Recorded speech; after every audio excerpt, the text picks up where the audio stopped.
Dad! Take me to the hospital! Mom is. Arthur pleaded desperately into his smartphone, his voice trembling. I was crouched down, unable to move from the spot, because my water had broken. In such a situation, a young child can only think of their father. However, the response from John over the phone was cold and detached. I can't, I'm on a company trip, he said, laughing carelessly. It was a transparent lie. Help, please help! Finally, Arthur burst into tears. I was overwhelmed with intense anger. John could coldly abandon me in my condition. And I couldn't forgive him for ignoring Arthur's desperate pleas. A week later, having safely given birth, I was getting ready to go out. Then my phone rang. It was John.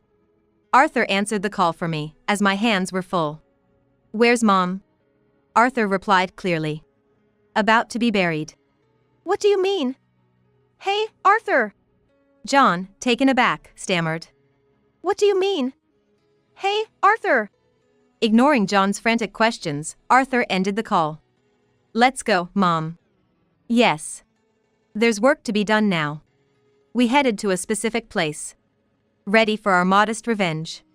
My name is Holly Morgan, a 33-year-old housewife. I live with my husband, John, and our 5-year-old son, Arthur. After John goes to work and Arthur heads to kindergarten, I spend my days doing housework. Once that's done, it's my time. I share videos online as a hobby. Simple recipes and parenting tips, just a housewife's musings. It started as a way to kill time. John used to be away on business, so I began this to fill the void. Lately, I've noticed more subscribers than I expected. My life hacks for parenting and housekeeping must have resonated with my viewers, who are mostly moms raising kids. So even after John returned from his business trip, I kept finding time to make these little broadcasts. Sharing these videos has become a small joy in my daily life. One day, I found out I was pregnant. We had been thinking about having a second child, so this news was a delight. Both John and Arthur were thrilled. There was so much to think about, choosing a name, getting baby clothes ready. Looking back, I guess I was too excited about being pregnant again. That's probably why I didn't notice sooner. The nightmare eating away at our family had already begun. It happened on a typical weekend morning. After breakfast, John was fiddling with his smartphone. Arthur ran up to him. Hey Dad, let's play treasure hunt. Arthur had recently taken a liking to playing treasure hunt. In this game, we hide a treasure somewhere, and John and I would look for it. It was supposed to be a peaceful weekend. But John, hastily hiding his phone, snapped at Arthur with raised eyes. Quiet! I'm busy, go over there. Shocked by his tone, I couldn't help but intervene. Hey, there's no need to talk like that. I'm dealing with work stuff. How can I focus with all this noise? Work? On a weekend morning? You're just playing on your phone. John, growing even more agitated, yelled. It's business communication. You wouldn't understand, you're just a housewife taking it easy. What's that supposed to mean? He huffed and stormed out of the room. Arthur, sensing the tension, started crying. I quickly went to comfort him. I'm sorry, Arthur. Dad's probably just in a bad mood. But it was unlike John to say such things. Before his business trip, he used to help a lot with Arthur. His attitude has been off lately. He's always sneaking around on his phone. Even when I try to talk to him, he seems distracted. And he's been increasingly critical of me. Saying things like, you're just a carefree housewife or you don't have the responsibilities of a working man like me. Was it the stress of work? That's what I thought, but John's behavior only escalated. One day, he came home and walked into the living room with a scowl. He glared at Arthur's toys tossed in the corner.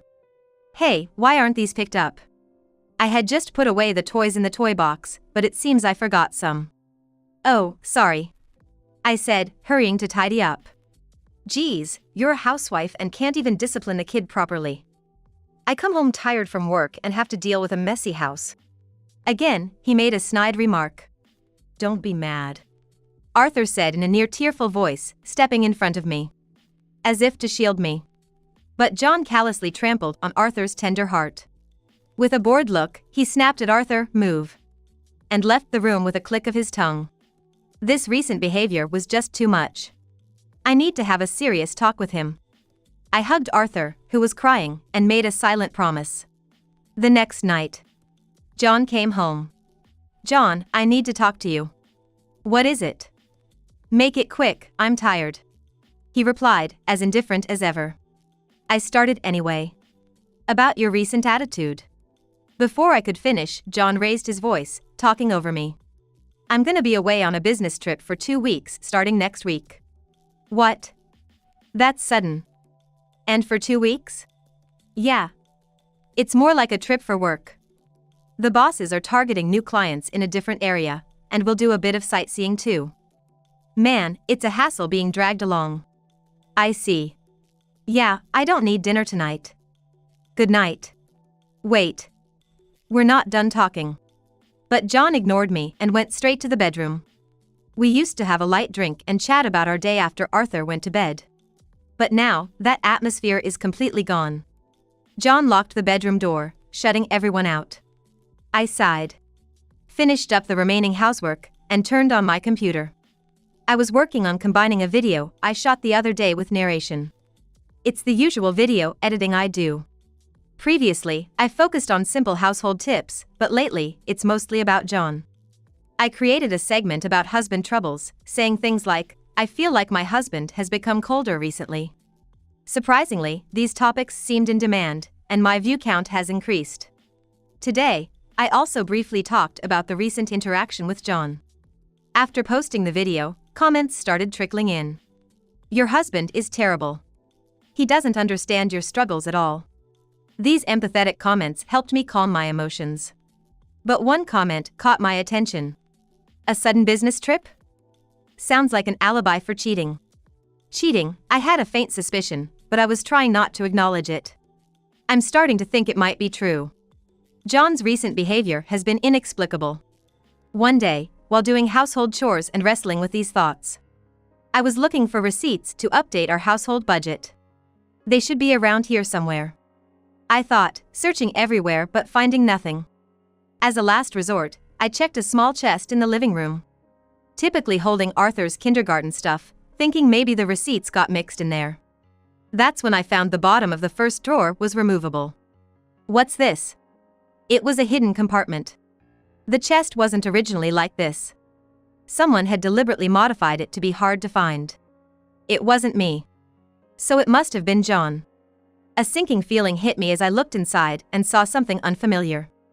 Is this what I think it is? My heart raced.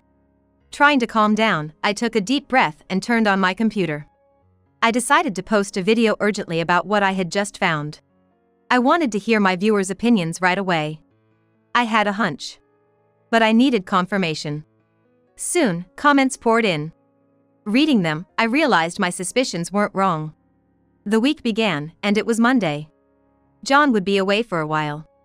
It was during John's supposed business trip. Okay then.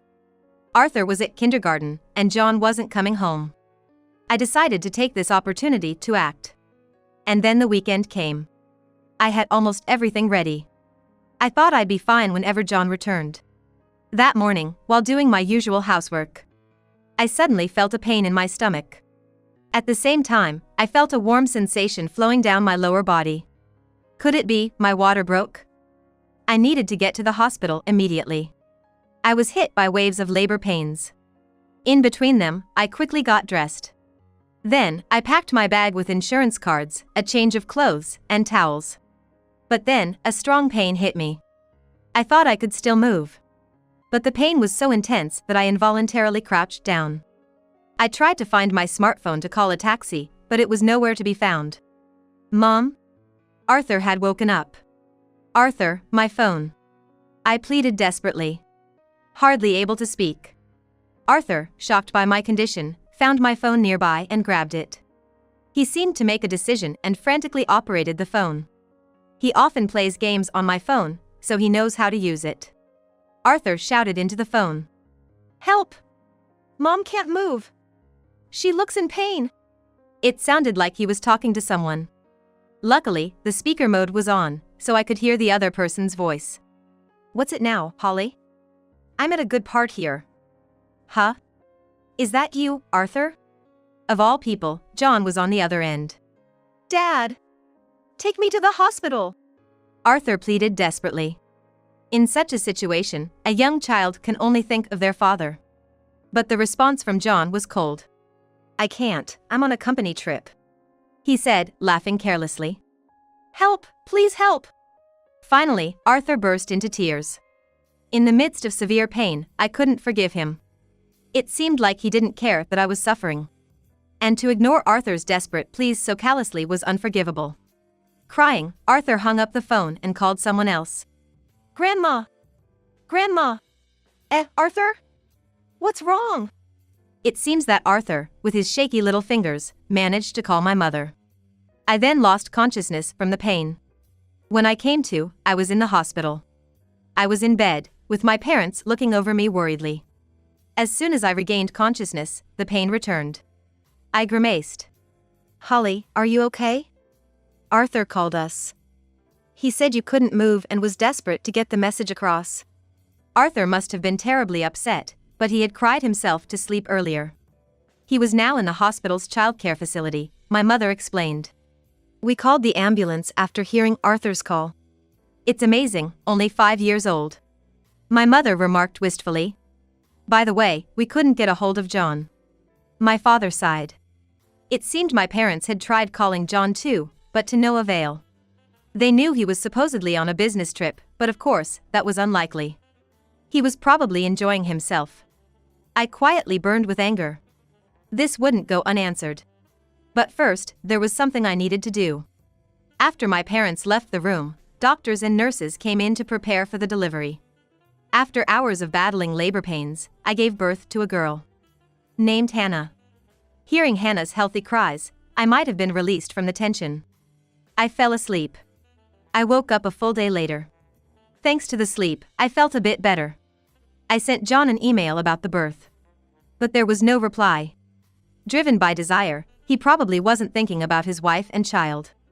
As expected, but still infuriating. But when John returns from his fun business trip, he's in for a hellish surprise.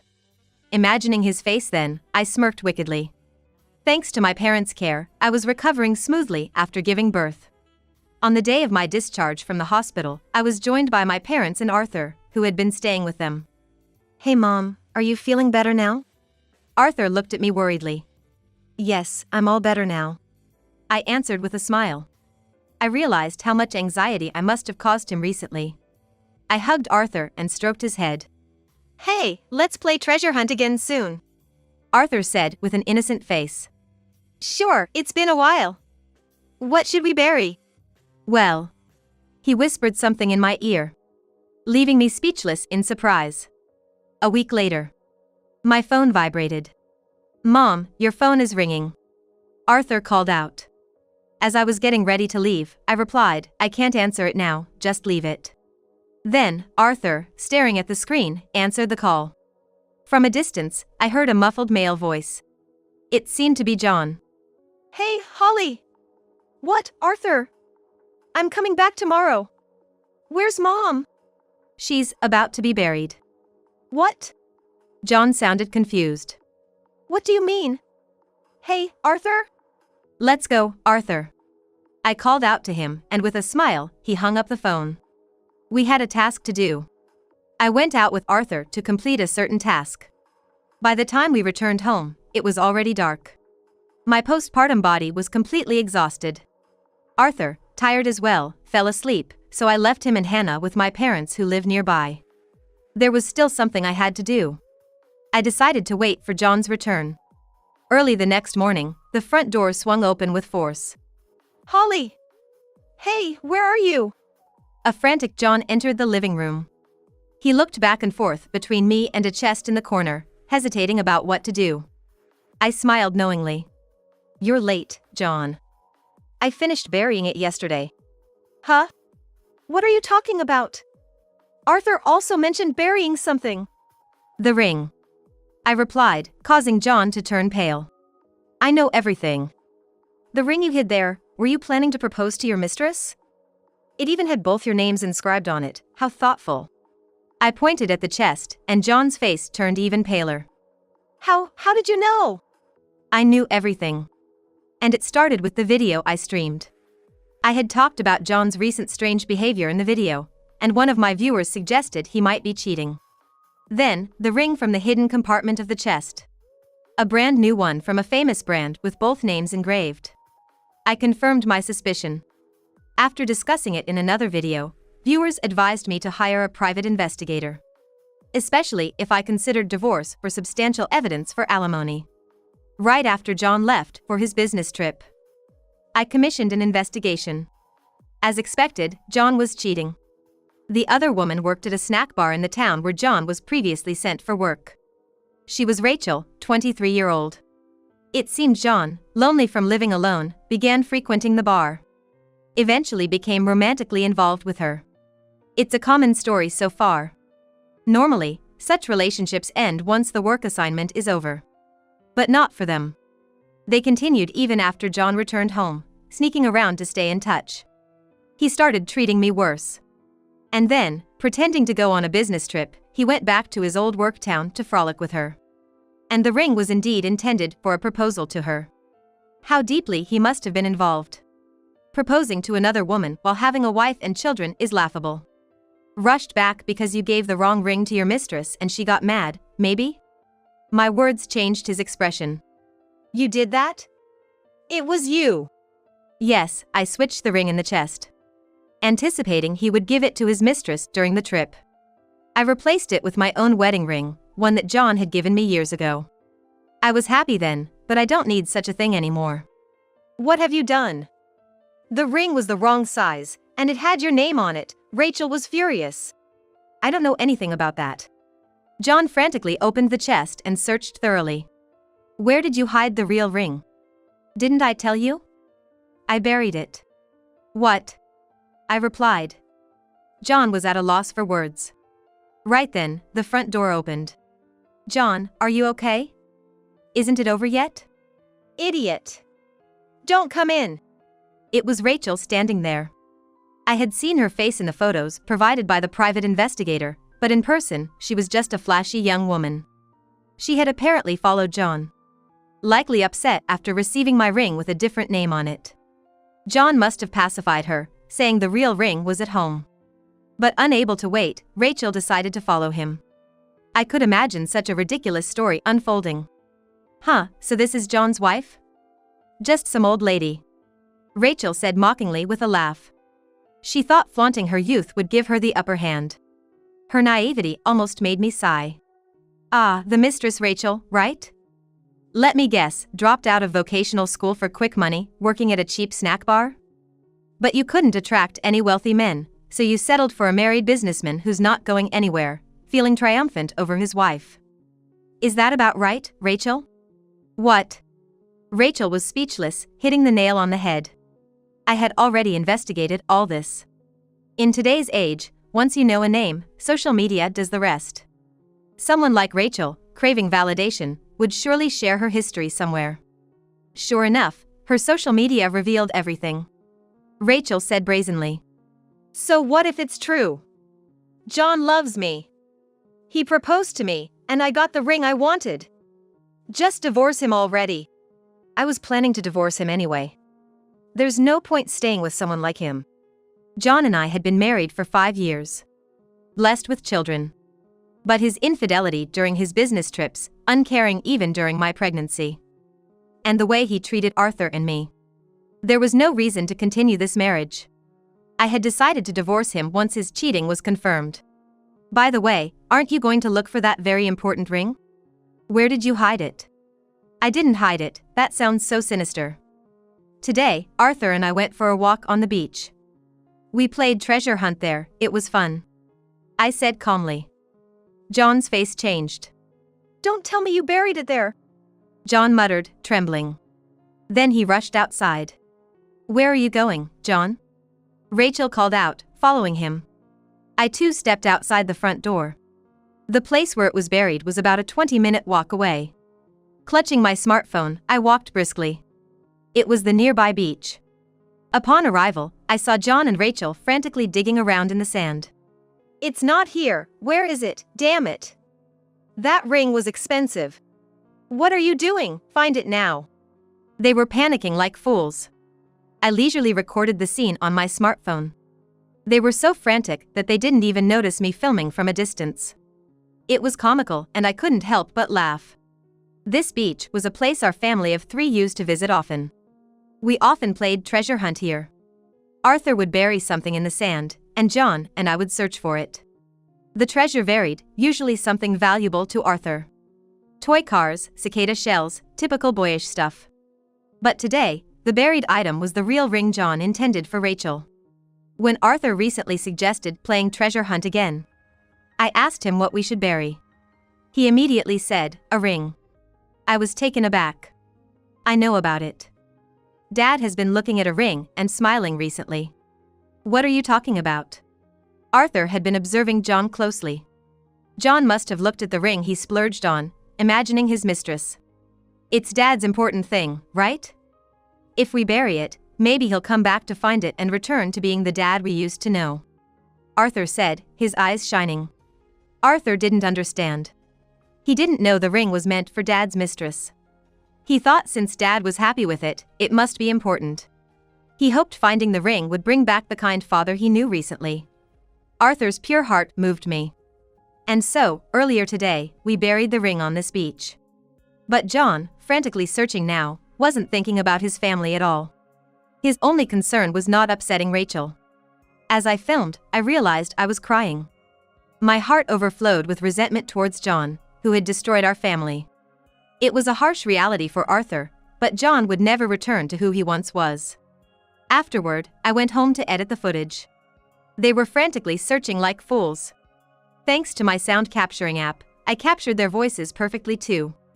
After adding a blur to both of their faces in the video and a narration, it was ready. I talked about our family's history, the treasure hunts Arthur used to play, and how John's selfish affair led to our family's collapse. Of course, I concealed all our names. I clicked and uploaded the finished video. Titled "I Buried the Ring My Husband Planned to Give His Mistress." Instantly, the view count soared. Comments flooded in. "Your husband is terrible. Poor kid." Most of them condemned John and Rachel. While I was reading the comments, the exhausted pair returned. Finally found it, buried in the damn beach. The ring I cherished, all dirty with sand now. What are you going to do about it? They complained loudly. John was holding the sand-covered ring and a crumpled piece of paper. This paper was buried with it too, disgusting. He said, throwing it in the trash without a second thought. Don't you understand? I said coldly, staring at John. I took the paper out of the trash and unfolded it. It was wrinkled, but it was a drawing Arthur had made with crayons. A picture of our family of 4, all smiling. It took him a moment to realize what it was. Oh. John's expression grew complicated. This is Arthur's feelings. You trampled on them. Sneaking around, cheating, neglecting your family. You are the worst person, unforgivable. The living room fell silent at my loud voice. Rachel also looked guilty. I turned to her and said, I won't forgive you either, Rachel. Breaking up a family and then acting like nothing happened. I'll fight against anyone who hurts my children. Thoroughly. I declared firmly, glaring at them both. What about Arthur? How's the baby doing? John asked in a hoarse voice. It seemed he finally thought of the children. But it was too late. They're at my parents'. Besides, you ignored them for your precious ring. How dare you even ask now? Well, it doesn't matter. You won't be seeing them again. That's unfair. I'm their father. Father? Who neglected his kids for an affair? I don't want to see your faces. Get out. My commanding tone left them completely intimidated. Let's just go, John. All right, I'll leave for today. Holly, I'll contact you when things have cooled down. John and Rachel awkwardly backed out of the house, looking uncomfortable. There would surely be discussions about divorce soon. I was determined not to lose. I clenched my fist as if to bolster my resolve. Eventually, after some time, the divorce was finalized. John, perhaps sobered up by my outburst, said he wanted to reconcile, but I ignored him. It must have been a fleeting whim. He would surely cheat again. As proof, while talking about getting back together with me, he apparently started living with Rachel. He wanted to maintain relationships with both of us and be seen as a good father to Arthur and Hannah. That was unacceptable. Of course, I demanded a hefty alimony. John desperately asked for installment payments, but I refused that too. I demanded it in one lump sum, due to a particular concern. The video I uploaded had gone viral, far beyond my expectations. It garnered millions of views and spread across various media platforms. Although I blurred all faces, clever viewers managed to identify John and Rachel. John and Rachel were identified through subtle clues, such as the appearance of the beach and their reflections in the window glass. The worst husband, John Smith, works at Easton Commerce. Rachel, the hostess who has a history of targeting married customers. Such articles popped up one after the other. Once it started, it couldn't be stopped. John's actions became known to his company. He had been neglecting work, spending too much time at Rachel's place during his business trip. That's why he was transferred back to this branch. Moreover, he had run out of leave days when he lied about the business trip. He told his company he was sick and got absent days, which led to his eventual dismissal. Without a job, he wouldn't have a salary. So, claiming the alimony first was the right move. Now, child support to follow. It was also a concern, but John's parents agreed to pay it until he found a new job. With his name now widely known, it would be hard for him to get reemployed soon. He had brought this upon himself. I also filed for alimony from Rachel, but she had quit the snack bar and was unemployed. In panic, she and John started a couple's video channel. They tried filming their daily life as a couple and streaming it, but it ended up fanning the flames of controversy. What a disgrace! Shamelessly thick-skinned. An unbelievable pair were among the criticisms that quickly led them to stop. They probably thought it would be easy after watching my videos. But just trying to make money without any real thought or planning was doomed to fail. This led to Rachel's parents paying the alimony. But they disowned her, saying, "This is the last time we take care of you." John had been relying on her, but their couple's videos failing led to constant arguments and an abrupt breakup. Their bond was surprisingly shallow, I thought cynically. Initially, John was over the moon being liked by a younger woman, and Rachel, reveling in the thrill of being with someone else's man, likely fueled their romance. But once the magic faded, reality was all that awaited them. What they lost due to momentary emotions was significant. Meanwhile, my channel skyrocketed in popularity. I was busy with consultation requests from mothers whose husbands were cheating, and collaborations with companies, thriving as an influencer. Streaming videos became a joyful activity, and the comments from viewers were uplifting. Moreover, my income, previously meager, increased significantly. I used that money to renovate and expand my parents' house. We live as a 5-member family. My parents are happy to be close to their grandchildren. Arthur has really grown up and become a reliable big brother. Hannah is growing up healthy, playing happily with Arthur. However, one thing concerned me. Since then, I hadn't let John meet the kids. I hadn't discussed the ugly adult situations with them, but I wondered if Arthur really understood. Contrary to my worries, Arthur was nonchalant. "Dad? It's okay. He didn't help Mom even when she was suffering. We don't need such a horrible person." His clear words surprised me. Even at a young age, children see and understand their parents. "From now on, I'll play treasure hunt with Hannah," Arthur said with an innocent smile. I felt profoundly relieved. John was gone, but Hannah had come into our home. Seeing the kids' lively faces, this joy is irreplaceable. Now, I am happiest when I am able to enjoy my days with my family.